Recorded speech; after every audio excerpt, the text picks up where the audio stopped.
Bones and all. This is funny because this was a movie that came out in 2022. I saw a lot of advertisements for it, but I never really heard anything about the movie, like as far as, reviews and internet goes and like word of mouth going around, people saying to really check it out. So we gave it a chance, and it's an interesting movie for sure. I have to say, I really like this movie actually. It was kind of a fun play on the whole coming of age tale, and somehow it combines that and cannibalism really well, and it like come off in a serious way. But this is a good movie. And Taylor Russell, it has Timothée Chalamet as the main characters. It is grounded in reality, but in the plot of this movie, it's like there are people out there that are known to just eat other people.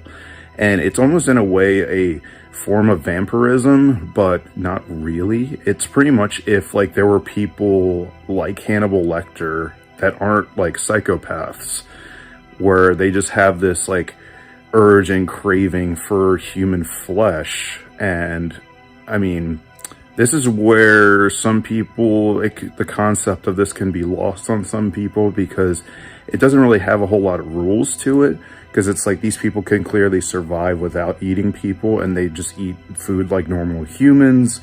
But there's, they have this just craving to eat another human being. And a lot of these people, at least in the concept of this movie, they're very much drifters. They're loners. They kind of just go from town to town. They never stay in one spot for too long. The main character, played by Taylor Russell, she like lives with her dad, and they're known to just like hop around a lot. And you find out like shortly in the beginning of this movie that this girl kind of makes friends with this one girl at high school, sneaks out of her house, and then like has this random craving like while hanging out with this girl, and literally just practically bites her finger off like out of nowhere.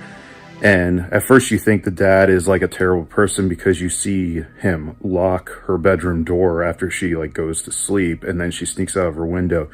And at first you just think he's like, just a terrible dad, and not really letting her do much. But it's because of the fact that she is dangerous and she has these cravings, and they move around a lot because he doesn't want her to have these incidents. And so it gets to a point where like shortly, like maybe like 10 minutes in the movie, he leaves a tape for her and says like, "You're old enough to live on your own now. I told your mother that I wouldn't do this to you, but I just can't do it anymore. And after you listen to this tape, I want you to destroy it." And throughout the movie, you hear more and more from this tape, basically, of the main character like realizing that there was multiple incidents where she, basically gave in to her craving. And along the way, she ends up meeting Timothée Chalamet's character, and they pretty much form a unlikely friendship, which then later turns into a romantic relationship. And it's pretty much their adventures of like just trying to survive in this world. And it's like, it's hard enough just living, living town to town, living on barely any money.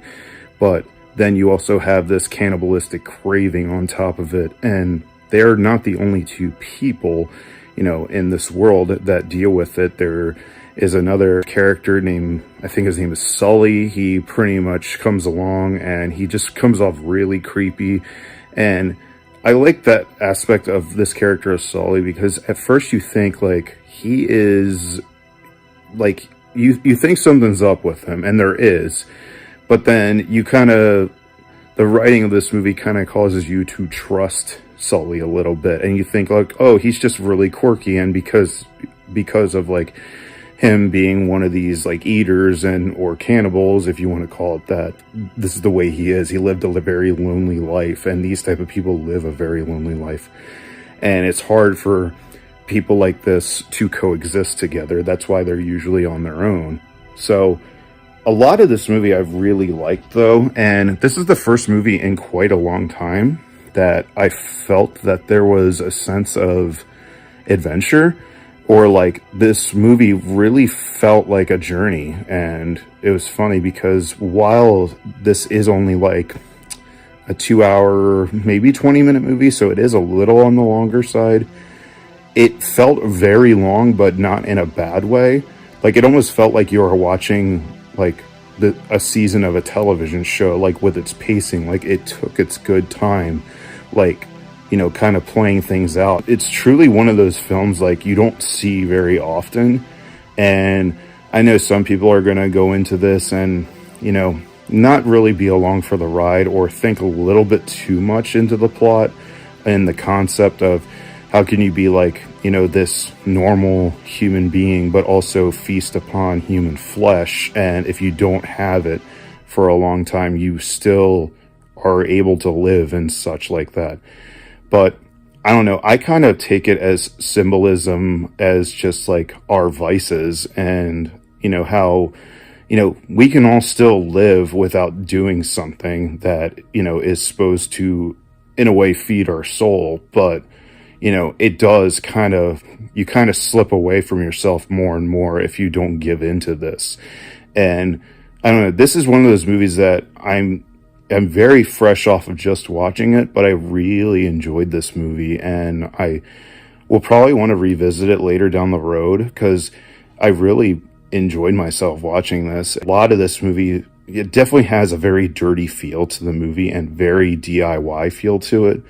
And I'm sure the budget of this movie wasn't super high, but I really liked that aspect of it, because there was a lot of times in this movie where they were just in the most like randomest locations, like where they were like small towns and like little tiny, like, you know, cafes and diners, and staying in, you know, people's homes that were really run down, or just like a really run down apartment. And so I don't know, it's refreshing to watch a movie like this. You know, obviously Timothée Chalamet is a pretty big actor, and, you know, you have some, you know, big actors in this movie. Just to see them, like, almost in a way just playing people, not really like the aspect of this movie is just really authentic. Like, it felt very real. Like, these people possibly could exist in our world. Obviously, knowing that, you know, these like cannibalistic, you know, people, it's like I'm sure there are cannibals out there, but it is interesting just seeing that, like, this authenticity to it, where it was very DIY, and there was a lot of like handheld shots of this movie, the camera on the two characters just kind of standing there, and it feels very real. It's not like super fancy in its camera work, and I like that about it. Finally, the score from Trent Reznor and Atticus Ross is absolutely fantastic. Honestly, that's one of my favorite things about this movie, and I will absolutely be listening to this soundtrack in the future.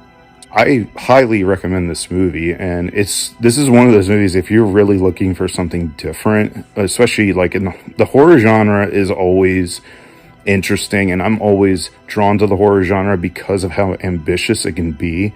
And granted, there are a lot of horror films where things don't always pay off, but like the concepts are always unique. And this is one of those movies where it doesn't play out like a straight horror film. It plays out like a drama, like a coming of age tale, but happens to have these cannibal like type characters in it. And that's something you can't really say too often about movies that you watch. So I'm going to highly recommend this one. I really can't say all that too many flaws about it. All I will say is, if you think a lot about the concept of this, you probably may not get behind the movie, but that in itself doesn't stop the movie from being really unique and, like, you know, having a really nice experience watching something. Because there's a lot of movies out there. I'm definitely snobbish when it comes to a lot of movies, but movies like this keep me excited to watch movies and watch, you know, television shows, because it's so different in its approach. And this is one of the few that actually pays off in its approach. So take that as you will. Hopefully my recommendation is good for this movie, but I'm going to leave it at that. I hope you enjoyed this little review of Bones and All, and I will see you in a future video. Bye.